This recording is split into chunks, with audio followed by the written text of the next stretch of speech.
Thank you again for all your questions. I had so many questions I ended up making a part 1, part 2, and part 3 video so I could answer all the questions.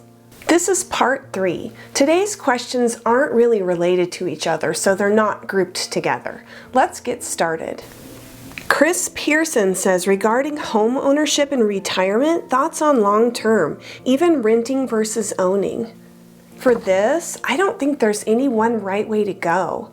I wanted to own my home and have it paid off before I retired, but to other people it's just not as important. If paying off a mortgage and owning a home gives you financial peace of mind, it could be the right move. It was for me, but lots of people rent in retirement too. Renting offers flexibility and avoids maintenance costs. If you want to move from place to place or slow travel, then it might not make as much sense for you to own a home in one place. Unless maybe you're going to rent out your home while you travel. I know a retired couple that rents out their home for a couple months at a time while they're traveling. There's a lot of traveling jobs where people need to rent a home for just a few months at a time, like traveling nurses.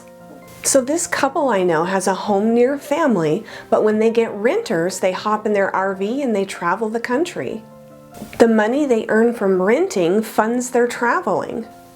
Owning your home builds equity and provides long-term stability, but there's also ongoing expenses. So I guess my answer is really, it depends. Tony Gen X Nurse says, how do you feel about what is happening with Social Security? I feel irritated and a little bit worried. Social Security is forecasted to exhaust its reserves by 2033. But it is not supposed to be in danger of insolvency. Benefits may be cut, but from what I understand, Social Security is not going away. There are some current proposals to fix it, but I honestly have no idea how they're going to come to an agreement and decide how to fix this mess.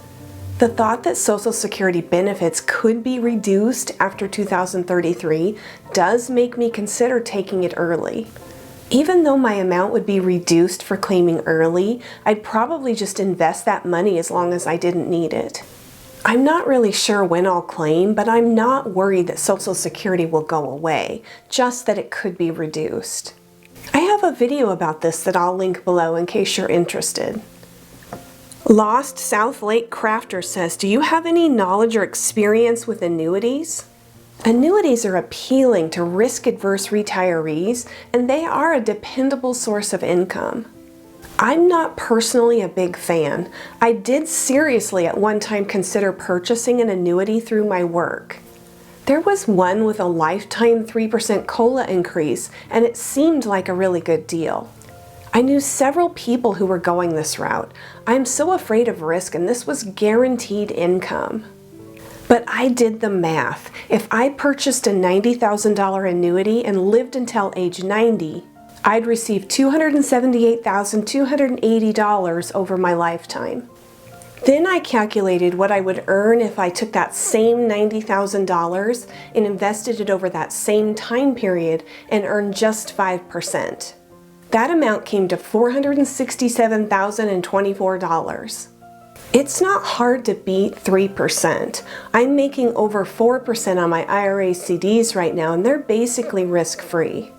I know interest rates can change, but I really feel like I could beat that 3% in safe, low-risk investments. There's probably annuities out there that offer more than that 3%, and I get why people like them. But many annuities also have high fees. This can depend on the type of annuity, so make sure you do your research if you're purchasing an annuity.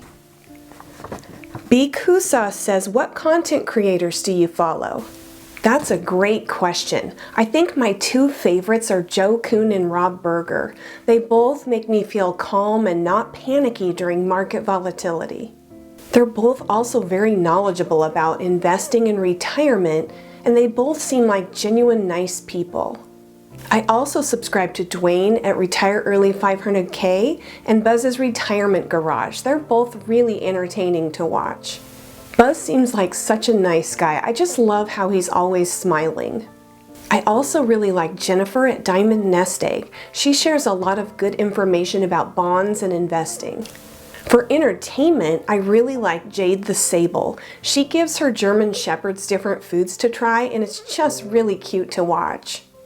Wheezy Waiter is hysterical, and Rocky Kanaka is amazing. Rocky sits with shelter dogs, but here's a warning, you can't watch his videos without wanting to adopt a shelter dog. So those are some of my favorites. It would take a whole video to share all of them. There's one small channel I've mentioned before, but I think it's worth mentioning again, Fire with Dr. Ninja Turtle. He shares how he went from being homeless to earning a PhD and becoming financially free. He's been a subscriber of mine since early days, and what I think is really admirable is if he gets monetized, he's going to donate all of his YouTube earnings to charity. So let's help him get monetized. He needs 1,000 subscribers. Consider subscribing to his channel. I'll link all of these channels in the description below. The next two questions are related. Joyous says, I gather you reached a point in your life where you resolved to retire early and formulated a plan to do so. You maintained that resolve for several years until you were able to execute your plan and retire. I would enjoy hearing your thoughts on how to maintain focus and financial discipline when your runway to retirement is still quite a long one. And Brenda Francis says, how did you develop, formulate, and execute your retirement plan? Those are great questions. At age 50, I got divorced after being married for 30 years. It was scary being on my own for the first time with very little money. I went from my parents' house at age 20 to my husband's house. I'd never lived on my own before. I had to put on my big girl panties and sit down and look at my finances. The first thing I did was to track my spending for a whole year so I could make an accurate budget. In order for me to contribute catch-up contributions to my retirement accounts and pay down my mortgage, I had to cut way back on my expenses. I kept looking at my budget and cutting things out. I had to live way below my means if I wanted to retire early. This is something I was willing to do in order to retire as early as I possibly could. I researched FIRE, early retirement, and financial freedom. I watched retirement webinars, I read books about saving, investing, and retiring, and I watched YouTube channels about retirement. As far as maintaining focus and discipline when your runway to retirement is still long, that's a tough one. I personally only spent 8 years planning, investing, and preparing for retirement. I was very focused and determined because I was just getting so tired of working. So I guess focus on the goal. Picture yourself retired and how wonderful it'll be. That's what I did. The next two questions are about how I make my YouTube videos. B. Kusa says, how long does it take you to prepare one video? Lister Bliss says, do you have high speed for digital uploads to YouTube? Do you create your side-by-side text to your video talking head using Canva or something else? How do you manage your video file storage of your videos after you've published them on YouTube? It does take me a long time to create a YouTube video. I probably spend a lot more time than most YouTubers making a video. Many YouTubers just have some notes jotted down, they turn on the camera and record, and they're done, which is awesome. But let me explain why I spend so much time creating my videos. I'm very grateful to be earning the money, and it does help a lot. I haven't had to pull from my retirement account yet. I was planning to pull from my 457 deferred compensation plan during my bridge year, and I haven't had to because of YouTube income. I've said this before, but it's not about the money for me. It's a retirement hobby that I just really enjoy. It also feels a little bit like volunteering, like I'm giving back. I know I'm helping people. I get a lot of comments from people thanking me for helping them. So the amount of time I spend on a video just isn't that important to me. If it was a business or it was just about making money, then it would be. I probably spend about an hour researching and writing up what I want to talk about. Then it probably takes me 30 minutes to record a 10-minute video.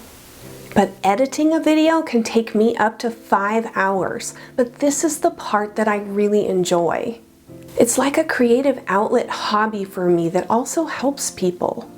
Then I upload the video, write the description, and make the thumbnail. That's probably another 30 minutes. So from start to finish, it can take me up to 7 hours to create a video, but this is just what I really enjoy doing. I wasn't sure about the high speed for digital uploads to YouTube, so I ran an internet speed test. Here's the results. It says my internet is fast, but it still takes up to 30 minutes or more to upload a YouTube video. How I manage my video file storage after I upload the videos to YouTube is an external hard drive. But it's getting full, so I might just start deleting them after I upload them.